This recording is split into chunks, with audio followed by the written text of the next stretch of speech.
Hello my dear drama lovers, welcome back to M drama glimpse. இந்த week நம்ம பார்த்துக்கிட்டு இருக்க அந்த ஃபார் அவர் லவ் அப்படிங்கிற டிராமாவோட பார்ட் 6 தான் இந்த வீடியோ நம்ம பார்க்க போறோம். இதுக்கு முந்தின உள்ள வீடியோஸ் பார்க்காதவங்களுக்கு கீழே டிஸ்கிரிப்ஷன்ல லிங்க் கொடுத்துருக்கேன், மறக்காம செக் பண்ணிக்கோங்க. இதே மாதிரி நிறைய டிராமா கதை கேட்கணும் என்னோட சேனல் சப்ஸ்கிரைப் பண்ணிருங்க, இன்ஸ்டாகிராம்ல ஃபாலோ பண்ணதவங்க ஃபாலோ பண்ணிக்கோங்க. சோ வாங்க கைஸ், நம்ம இன்னைக்கு கதைக்குள்ள போகலாம். நேத்து அந்த சேன் நம்ம ஹீரோயின் கிட்ட ஒரு வீடியோவை காட்டிட்டு மிரட்டுவான்ல, என்கிட்ட இருக்க எவிடன்ஸ் எல்லாம் வச்சு உங்க அப்பாவை குவின் தான் கொன்னான்னு சொல்லி நான் மாத்திடுவேன் அப்படிங்கிற மாதிரி பிளாக்மெயில் பண்ணுவான். அதுக்கு உடனே நம்ம ஹீரோயின், உனக்கு என்னதான்டா வேணும், உன் பிரச்சனை தான் என்ன அப்படிங்கிற மாதிரி கேட்பாளா. அதுக்கு அந்த சேன், எனக்கு வேணுங்கிறதுலாம் நீ மட்டும்தான், நீ மட்டும் என்ன கல்யாணம் பண்ணிக்கோ, இந்த எவிடன்ஸ்ல நான் கையோட அழிச்சிருவேன், சோ நானும் நல்லா இருப்பேன், அந்த குவின்னுக்கும் பிரச்சனை வராது அப்படிங்கிற மாதிரி சொல்லுவான். இதுவே இன்னொரு பக்கம் வீட்டுல தூங்கிக்கிட்டு இருக்க நம்ம ஹீரோவை தான் காட்டுவாங்க. அவன் இப்ப எந்திரிச்சு பார்த்தனையும் பக்கத்துல நம்ம ஹீரோயின் இருக்க மாட்டாளா. உடனே ஒரு மாதிரி பதறி அடிச்சுட்டு ஓடி வருவான். பட் நல்ல வேலையா கரெக்டா இன்னாரன்னு பார்த்து நம்ம ஹீரோயினை வீட்டுக்குள்ள வந்துருவா. இவளை பார்த்தனையும் நம்ம ஹீரோ அப்படியே டைட்டா ஹக் பண்ணிக்கிட்டு, நல்ல வேலை நீ இங்கதான் இருக்கியா, நீ கூட என்னை விட்டுட்டு போயிட்டியோன்ட்டு நான் பயந்துட்டேன் அப்படிங்கிற மாதிரி டைட்டா ஹக் பண்ணிக்குவான். ஆனா நம்ம ஹீரோயினோட மைண்ட் பூரா இப்ப சான் சொன்ன விஷயங்கள் மட்டும்தான் ஞாபகம் இருக்கும். இந்த குவின் நல்லா இருக்கணும்னா இவ அந்த சானை கல்யாணம் பண்ணி தான் ஆகணும் அப்படிங்கிற மாதிரி இவ இங்க யோசிச்சுக்கிட்டு இருப்பா. அதுக்கடுத்து நம்ம ஹீரோயின் இங்க இருந்து கிளம்பி போய் அந்த விய தான் மீட் பண்ண போவாளா. இப்ப அந்த விய பார்த்தனையும் நம்ம ஹீரோயின் பொலிர்னு ஒரு அறை விட்டுட்டு, அன்னைக்கு உன்னையும் சானையும் ஒன்னா பெட்ல பார்த்தப்ப எனக்கு செம கடுப்பாச்சு. சான் என்னை ஏமாத்திட்டாங்கிறத விட என் கூட 20 வருஷமா ஃப்ரெண்டா இருந்து நீ எனக்கு இப்படிப்பட்ட ஒரு துரோகத்தை பண்ணிட்டேன்னா எனக்கு ரொம்ப கோவம் வந்துச்சு. ஆனா இப்போ உன் பாயிண்ட் ஆஃப் வியூவை கேட்ட கெடுத்து எனக்கு உன்னை பார்த்தா பாவமா இருக்கு. நான் என்னைக்குமே உன்னை வேலைக்காரி மாதிரி நினைச்சதே இல்லை, என்னோட பெஸ்ட் ஃப்ரெண்டா தான் ட்ரீட் பண்ணேன். உனக்கு என்ன இந்த மோதிரம் மேலதானே ரொம்ப ஆசை, இந்தா இதை நீயே வச்சுக்கோ அப்படிங்கிற மாதிரி அதை கொடுப்பாளா. உடனே அந்த வி இப்ப நம்ம ஹீரோயினை பார்த்து, நீ என்ன பண்ணாலும் குவின்ன சான் கிட்ட இருந்து உன்னால காப்பாற்ற முடியவே முடியாது. ஏன்னா சான் நீ நினைக்கிற மாதிரி ஆளே கிடையாது, அவன் ஒரு சரியான சைக்கோ. அவன் ஒன்னு முடிவு பண்ணிட்டானா அதை அடைஞ்சே ஆவான். சோ நீ தேவையில்லாம சான் கிட்ட ஏதாண்டு ட்ரிக்ஸ் யூஸ் பண்ணி வம்ப விலை கொடுத்து வாங்கிக்காது, அது உனக்கும் நல்லதில்ல குவின்னுக்கும் நல்லதில்ல அப்படிங்கிற மாதிரி சொல்லுவாளா. ஆனா அதுக்கு நம்ம ஹீரோயின், என் மைண்டுக்குள்ள இப்ப இருக்கிறதெல்லாம் குவின்னு தான், அவனை காப்பாத்துறதுக்கு நான் என்ன வேணாலும் பண்ணுவேன் அப்படிங்கிற மாதிரி சொல்லிட்டு அங்க இருந்து கிளம்பிடுவா. இதுவே இன்னொரு பக்கம் நம்ம ஹீரோவையும் அந்த மூவியும் தான் காட்டுவாங்களா. அவங்க இந்த ஹூ கம்பெனியை பத்தி நிறைய இன்வெஸ்டிகேட் பண்ணுவாங்க. அப்பதான் இவங்களுக்கு ஒரு விஷயம் தெரிய வரும். பல வருஷத்துக்கு முன்னாடி குவின் கம்பெனி இப்படி திவால் ஆனதுக்கு காரணம் ஹூ கம்பெனி தான் அப்படின்னு சொல்லிட்டு போலீஸ் இன்வெஸ்டிகேட் பண்ணிருப்பாங்க. ஆனா அந்த டைம் லின்னோட அப்பா மாட்டிக்காம அவரோட அசிஸ்டன்ட் இந்த பிரச்சனையில மாட்டிருப்பாரு. சோ அவமானம் தாங்க முடியாம அந்த அசிஸ்டன்ட்டும் சூசைட் பண்ணி இருந்திருப்பாரு. சோ அந்த டைம்ல எல்லாருமே லின்னோட அப்பா தான் அவர் தப்பிக்கணுங்கிறதுக்காக இந்த அசிஸ்டன்ட்டை இப்படி மாட்டி விட்டுட்டாரு அப்படிங்கிற மாதிரி அவங்க சுத்தி இருக்கிறவங்க எல்லாம் பேசினாங்க. ஆனா இப்ப நம்மளுக்கு என்ன ஒரு இன்ஃபர்மேஷன் கிடைச்சிருக்குன்னா, லின்னோட அப்பாவோட பர்சனல் அசிஸ்டன்ட் வேற யாருமே இல்ல, சானோட அப்பா தான் அப்படிங்கிற மாதிரி புதுசா ஒரு விஷயத்த கண்டுபிடிச்சிட்டு அந்த சொல்லுவான். அதுக்கடுத்து கொஞ்ச நேரம் கழிச்சு நம்ம ஹீரோ இப்ப விய மீட் பண்ணி பேசுவானா. இப்ப நம்ம ஹீரோ அந்த வி கிட்ட ஒரு பேங்க் அக்கௌண்ட் டீடைல்ஸ் எல்லாம் எடுத்து காட்டுவானா. இதை பார்த்தனே அவ ஷாக் ஆயிருவா. என்னன்னா நம்ம ஹீரோயினோட பணத்தை எல்லாத்தையும் அந்த சான் ஆட்டைய போடணும்னு நினைப்பான்ல. ஆனா அந்த டைம் அந்த சானுக்கே தெரியாம இவ லின்னோட அக்கௌண்ட்ல இருந்து பல காசுகளை ஆட்டைய போட்டிருப்பா. இப்போ இத சொல்லிதான் நம்ம ஹீரோ பிளாக்மெயில் பண்ணுவான். இது மட்டும் சானுக்கு தெரிஞ்சிச்சு, அப்புறம் உனக்கு தான் தேவையில்லாத பிரச்சனை, இது அவனுக்கு தெரியக்கூடாதுன்னா நீ பண்ண வேண்டியதெல்லாம் ஒன்னே ஒண்ணுதான். கண்டிப்பா உன்கிட்ட அன்னைக்கு லின்னோட அப்பா இறந்து போனப்ப எடுத்த ஃபுட்டேஜோட காப்பி கண்டிப்பா இருக்கும். அதை நீ என்கிட்ட கொடுத்துட்டேன்னா இந்த அக்கௌண்ட் டீடைல்ஸோட விஷயம் யாருக்குமே தெரியாத அளவுக்கு நான் பாத்துக்குவேன் அப்படிங்கிற மாதிரி நம்ம ஹீரோ சொல்லுவான். அதுக்கு அந்த வி பொண்ணு, நான் சான் கூட இப்ப இல்லதான், ஆனா அதுக்குன்ட்டு அவனை நான் பகச்சுக்கிட்டேன்னா எனக்கு பெரிய பிரச்சனை தான். இருந்தாலும் அந்த சான் எனக்கு லைட்டா சில துரோகங்கள்லாம் பண்ணியிருக்கான், அதுக்காக நான் உனக்கு ஒரு இன்ஃபர்மேஷன் கொடுக்குறேன். இந்த சானுக்கு போனா ஒரு கம்பெனி இருக்கு, அதை பத்தி யாருக்குமே தெரியாது, எனக்கு மட்டும் தான் தெரியும். அந்த கம்பெனி டீடைல்ஸ் நான் உனக்கு தரேன், அதை வச்சு நீ என்ன பண்ண முடியுமோ பண்ணிக்கோ அப்படிங்கிற மாதிரி இந்த வி சொல்லி ஒரு அட்ரஸ் மட்டும் இவனுக்கு கொடுப்பா. இதுவே இன்னொரு பக்கம் அந்த சானை தான் காட்டுவாங்க. அவன் அவனோட அசிஸ்டன்ட் கிட்ட பேசிக்கிட்டு இருப்பான். நம்ம மட்டும் எப்படியான்ட்டு அந்த ஹூ கம்பெனிய இந்த ப்ராஜெக்ட்காக இந்த கான்ட்ராக்ட்ல சைன் பண்ண வச்சுட்டோம்னு வச்சுக்கோவேன். அடுத்து அந்த ஹூ கம்பெனிய நம்ம ஈஸியா ஏமாத்தி அவங்க மொத்த பணத்தையும் ஆட்டைய போட்டு அவங்க கம்பெனியவே திவால் ஆக்கிடலாம் அப்படிங்கிற மாதிரி இங்க பிளான் போட்டுக்கிட்டு இருப்பான். இன்னொரு பக்கம் நம்ம ஹீரோவை தான் காட்டுவாங்க. அந்த வி பொண்ணு சொன்ன கம்பெனி பேரை வச்சு இவன் ஹூ கம்பெனில இருக்கிற எல்லா டாக்குமெண்ட்ஸும் செக் பண்ணி பாப்பானா. அப்பதான் இவனுக்கு ஒரு கான்ட்ராக்ட் கையில சிக்கும். அதுல அந்த சான் இப்ப கரண்டா ஒரு கம்பெனி வச்சிருக்காங்கல்ல, அந்த கம்பெனிக்கும் ஹூ கம்பெனிக்கும் ஒரு அக்ரிமெண்ட் மாதிரி ஒண்ணு போட்டிருப்பாங்க. இதை நம்ம ஹீரோ நல்லா வெரிஃபை பண்ண கிடத்தா அவனுக்கு ஒரு விஷயம் தெரியும். இதே மாதிரி ஒரு கான்ட்ராக்ட் தான் லின்னோட அப்பா பல வருஷத்துக்கு முன்னாடி குவின் கம்பெனியோட போட்டிருப்பாரு. சோ இந்த கான்ட்ராக்ட்ல சைன் பண்ணனால பண்ணனாலதான் நம்ம ஹீரோட கம்பெனி திவாலா இருக்கும். இப்ப இது 2 டாக்குமெண்ட்ஸும் ஒரே மாதிரி இருக்குமா? சோ இதுலயே நம்ம ஹீரோ கண்டுபிடிச்சிருவான் லின்னோட அப்பா தன்னோட கம்பெனி திவாலாக்கல. இந்த சேனோட அப்பா தான் ஏதோ சில பல ஃப்ராட் தனம் பண்ணி மொத்த காசையும் ஆட்டையை போட்டு குவின் கம்பெனியை மொத்தமா திவாலாக்கி விட்டுருக்கான் அப்படிங்கறத இப்ப நம்ம ஹீரோ ஹீரோயின் 2 பேருமே கண்டுபிடிச்சிருவாங்க. அப்பன்னு பார்த்து கரெக்டா நம்ம ஹீரோயினுக்கு ஒரு போன் வரும். அந்த போனை பார்த்தோனையும் நம்ம ஹீரோயின் ஒரு மாதிரி திருன்னு முழிச்சிட்டு நம்ம ஹீரோக்கு தெரியாம ஓரமா நின்னு பேசுவா. யாரு கால் பண்ணிருப்பானா? அந்த சேன் தான். அவன் கால் பண்ணி, உனக்கு ரொம்பலாம் டைம் இல்ல, நீ குவின் மாட்டிக்க கூடாதுன்னு நினைச்சேனா சீக்கிரம் என்ன கல்யாணம் பண்ணிக்கோ. நான் இதை அன்னைக்கே உன்கிட்ட சொன்னேன், நீ இன்னும் அதுக்கான முடிவை என்கிட்ட சொல்லவே இல்லை அப்படிங்கிற மாதிரி ரொம்ப ஃபோர்ஸ் பண்ணுவானா. நம்ம ஹீரோனுக்கு இப்ப வேற வழியே இருக்காது. குவினை காப்பாத்தணும்னா நம்ம உன்னை கல்யாணம் பண்ணி தான் ஆகணும்ட்டு, ஓகே நான் மேரேஜ் பண்ணிக்கிறேன் அப்படிங்கிற மாதிரி ஒத்துக்குவா. தான் போட்ட பிளான்லாம் பர்ஃபெக்டா நடக்குது அப்படிங்கிற மாதிரி இந்த சேன் நினைச்சுக்கிட்டு இருப்பான். அன்னாரன் பார்த்து கரெக்டா இவனோட கம்பெனிக்கு ஒரு நோட்டீஸ் வரும். என்னன்னா, இந்த ஹூ கம்பெனி இவன் கூட போட்டிருந்த கான்ட்ராக்டை கேன்சல் பண்றோம் அப்படிங்கிற மாதிரி ஒரு நோட்டீஸ் அனுப்பிச்சிருப்பாங்க. அது மட்டும் இல்லாம நீங்க கொடுத்த கொட்டேஷன் எல்லாமே ஃபேக் ஆனது, இதுல நாங்க இன்வெஸ்ட் பண்ணோம்னா எங்களுக்கு தான் பெரிய லாஸ் அப்படிங்கிற மாதிரி மென்ஷன் பண்ணியே அந்த நோட்டீஸ் அனுப்பிச்சிருப்பாங்க. இதெல்லாம் பார்த்தனையும் அந்த சான்ஸ் செம கடுப்பாயிருவான். சே, நான் ஈஸியா அந்த ஹூ கம்பெனி ஏமாத்திரலாம் நினைச்சேன், எல்லாம் பர்ஃபெக்டா தான் போச்சு, எப்படி என்னோட பிளானை இவங்க கண்டுபிடிச்சாங்க அப்படிங்கிற மாதிரி இவன் ரொம்ப யோசித்துக்கிட்டு இருப்பான்.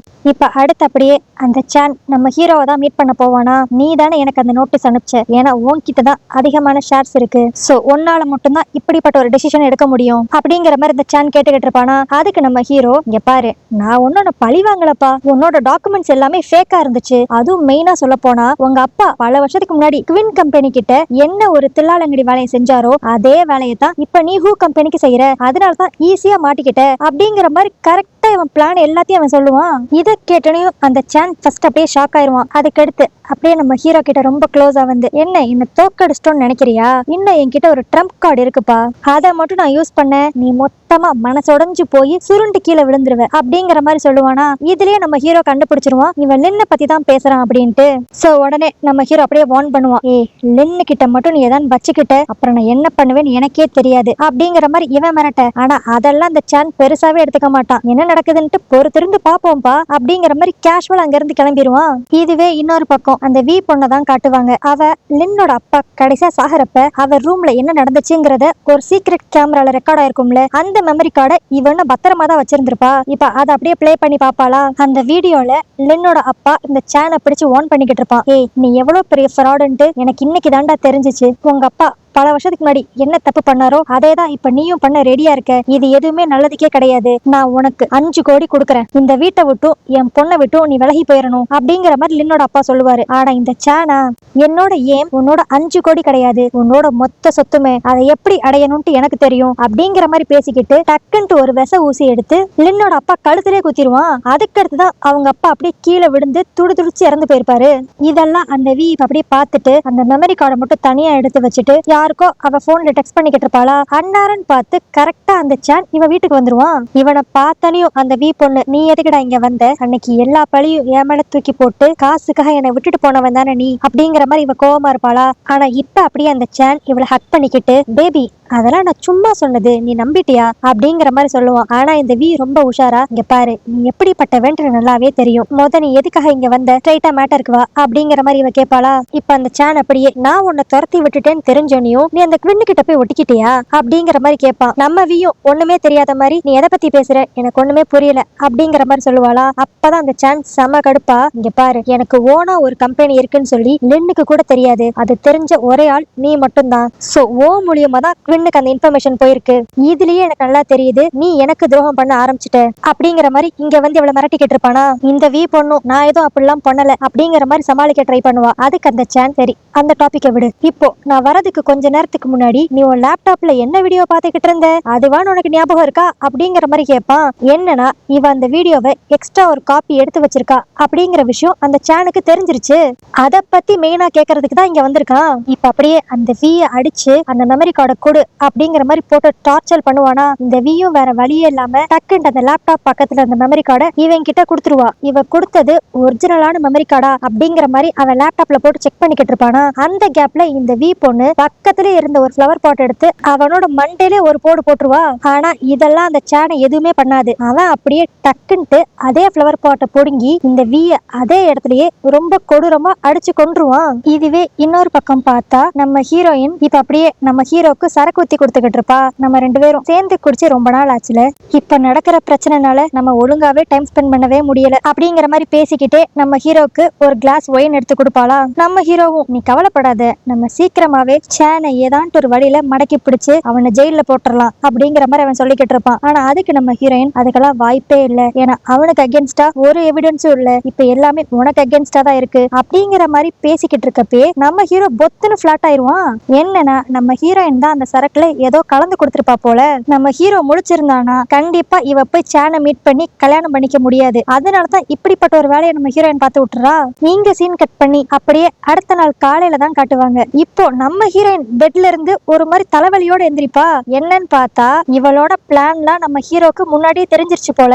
அதனால இவளை எப்படியோ நம்ம ஹீரோ மயக்கமடைய வச்சுட்டு அவன் இப்ப சேனை தேடி போயிருவான். இது தெரிஞ்சனையும் நம்ம ஹீரோயின் அப்படியே இந்த வீட்டுல இருந்து வெளியே கிளம்பலான்ட்டு பாப்பாளா. ஆனா நம்ம ஹீரோ இந்த வீடையே நல்லா பூட்டிட்டு தான் போயிருப்பான் போல. சோ இப்ப நம்ம லின்னால இந்த வீட்டுல இருந்து வெளியே வரவே முடியாது. அடுத்து இப்ப நம்ம ஹீரோ அந்த சேனை தான் பார்க்க போவானா. ஆனா இவன் வந்ததை பார்த்து அந்த சேன் ஷாக் ஆகவே மாட்டான். ஏன்னா அந்த சேனுக்கு நல்லாவே தெரியும் இவன் எது பண்ணாலும் அதை நம்ம ஹீரோ கண்டுபிடிச்சு கடைசியில அவன் தான் அந்த இடத்துக்கு வருவான் அப்படிங்கிறது. இப்ப அந்த சேன் அப்படியே நம்ம ஹீரோ கிட்ட வந்து என்னோட பிளானுக்கு நீ தாண்டா ஆரம்பத்துல இருந்தே தடங்களாவே இருக்கு, இப்ப உன்னை போட்டு தள்ளிட்டேன்னா எனக்கு எல்லாமே கொஞ்சம் கொஞ்சமா நார்மல் ஆயிரும் அப்படின்ட்டு சொல்லிக்கிட்டே இவனோட ஆட்கள் ஒரு 10-15 பேர் அங்க கூப்பிட்டு விட்டுருப்பான். அப்புறம் என்ன, அதுக்கடுத்து ஃபுல்லா ஃபைட் சீன் தான். 1 vs 10ங்கிற மாதிரி போய்கிட்டு இருக்கும். நம்ம ஹீரோ ஃபர்ஸ்ட் சூப்பரா தான் சண்டை போடுவான். ஆனா அவங்க 10 பேரா, அதுக்கடுத்து நம்ம ஹீரோவும் கொஞ்சம் கொஞ்சம் அடி வாங்க ஆரம்பிச்சிருவான். இது ஒரு பக்கம் நடந்துகிட்டு இருக்க இப்ப அந்த மோ இந்த வி வீட்டுக்கு தான் போவான். என்னன்னா இந்த வி சேன் அவ வீட்டுக்கு வரதுக்கு முன்னாடியே இந்த மோக்கு ஒரு டெக்ஸ்ட போட்டு விட்டுருப்பா. இந்த மாதிரி அவனை பத்தின வீடியோ எவிடன்ஸ் என்கிட்ட இருக்கு, நாளைக்கு காலையில வந்து வாங்கிக்கோ அப்படிங்கிற மாதிரி. இப்ப அதை வாங்குறதுக்காக இந்த மோ வருவானா. பார்த்தா அந்த இடத்துல இந்த வி செத்து கிடப்பா. ஆனா அப்போ அவ கையில ஏதோ குட்டியா ஒரு மெமரி கார்டு இருக்கிற மாதிரி இருக்கும். இவன் என்னன்ட்டு பாப்பானா, ஆக்சுவலி அந்த வி பொண்ணு இந்த வீடியோவை 2 மெமரி கார்டுல காப்பி பண்ணி வச்சிருப்பா. இந்த சேன் இவளை அடிச்சு கேக்குறப்ப இவ விவரமா ஒரே ஒரு மெமரி கார்டை மட்டும் எடுத்து கொடுத்துட்டு இன்னொரு மெமரி கார்டை அப்படியே கையிலே ஒளிச்சு வச்சிருப்பா. இப்ப திரும்பி நம்ம ஹீரோவை தான் காட்டுவாங்களா. அவன் எப்படியோ மேனேஜ் பண்ணி அங்க இருக்க 10 வரையும் அடிச்சிருவான். ஆனா அப்ப அன்பார்ச்சுனேட்டா ஒருத்தன் டக்குன்ட்டு கத்தி எடுத்துட்டு வந்து நம்ம ஹீரோவை குத்திடுவான்.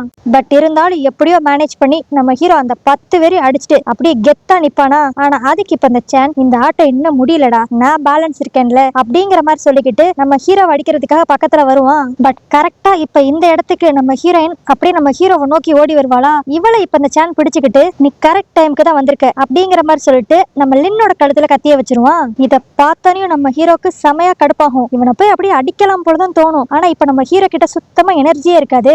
உடனே அந்த சேன் அப்படியே வில்லத்தனமா சிரிச்சுக்கிட்டு உனக்கு என்ன இவ உயிரோட வேணுமா, அப்பனா நீ என் முன்னாடி நீல் டவுன் பண்ணி நீ தோத்துட்ட அப்படிங்கறத ஒத்துக்கோ, அதுக்கடுத்து இவளை நான் விட்டுறேன் அப்படிங்கிற மாதிரி சொல்லுவானா. நம்ம ஹீரோயின் இதெல்லாம் கேட்ட கெடுத்து இல்ல நீ அப்படி மட்டும் பண்ணிராத, இவன் முன்னாடி நீ நீல் டவுன்லாம் போடாத அப்படிங்கிற மாதிரி சொல்லுவா. ஆனா நம்ம ஹீரோவுக்கு நம்ம லின்னோட உயிர் தானே முக்கியம். அதனால அவன் தன்மானத்தையும் விட்டு இப்ப அப்படியே இந்த சேன் முன்னாடி நீல் டவுன் போடுறக்கா வருவானா. இதெல்லாம் பாக்குறப்ப அந்த சேனுக்கு அவ்வளவு சந்தோஷமா இருக்கும். கடைசியில நான் தாண்டா ஜெயிச்சேன் அப்படிங்கிற மாதிரி ஒரு தெனாவட்டுல சிரிச்சுக்கிட்டு இருப்பான். ஆனா இந்த கேப்பை யூஸ் பண்ணி நம்ம ஹீரோ டக்குன்னு அவன் கையில இருக்க கத்திய பிடுங்கி இப்ப அவனோட நெஞ்சுக்கிட்டே சொருகிடுவானா.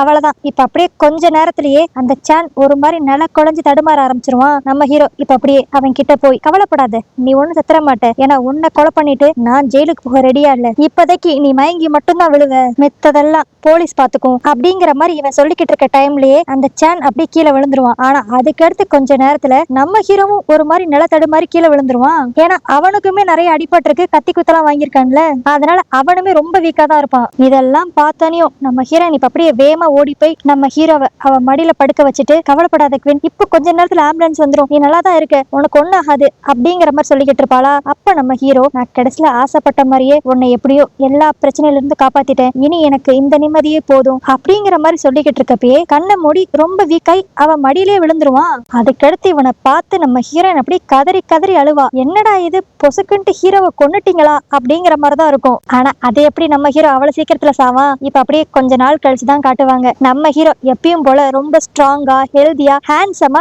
நம்ம ஹீரோயின் கூட இருப்பான். இதுவே இன்னொரு பக்கம் அந்த சான் தான் லின்னோட அப்பாவை கொன்னா அப்படிங்கிற எவிடன்ஸ் உங்களுக்கு கிடைச்சிருச்சுல. சோ அதனால அவனும் இப்ப தண்டனை கிடைச்சு ஜெயில இருப்பான். கடைசியில எப்படியோ எல்லா பிரச்சனையும் முடிச்சு நம்ம ஹீரோவும் ஹீரோயினும் ஹாப்பியா அவங்க லைஃப வாழ ஆரம்பிச்சிருவாங்க. அப்படியே ஹாப்பி எண்டிங்கா இந்த டிராமா இங்க முடியுது. ஓகே गाइस, இந்த கதை உங்களுக்கு பிடிச்சிருந்துச்சுன்னா லைக் பண்ணுங்க, உங்க ஃப்ரெண்ட்ஸ் எல்லாருக்கும் ஷேர் பண்ணிருங்க. இந்த டிராமா பத்தி நீங்க என்ன நினைக்கிறீங்கங்கறதையும் கீழே கமெண்ட்ல மென்ஷன் பண்ணிருங்க. இதே மாதிரி நிறைய டிராமா கதை கேட்கணும்னா மறக்காம சேனல் சப்ஸ்கிரைப் பண்ணிருங்க. இன்ஸ்டாகிராம்ல ஃபாலோ பண்ணாதவங்க ஃபாலோ பண்ணிக்கோங்க. வேற ஒரு கதையோட வேற ஒரு வீடியோல உங்களை வந்து பாக்குறேன். அது வரைக்கும் பை.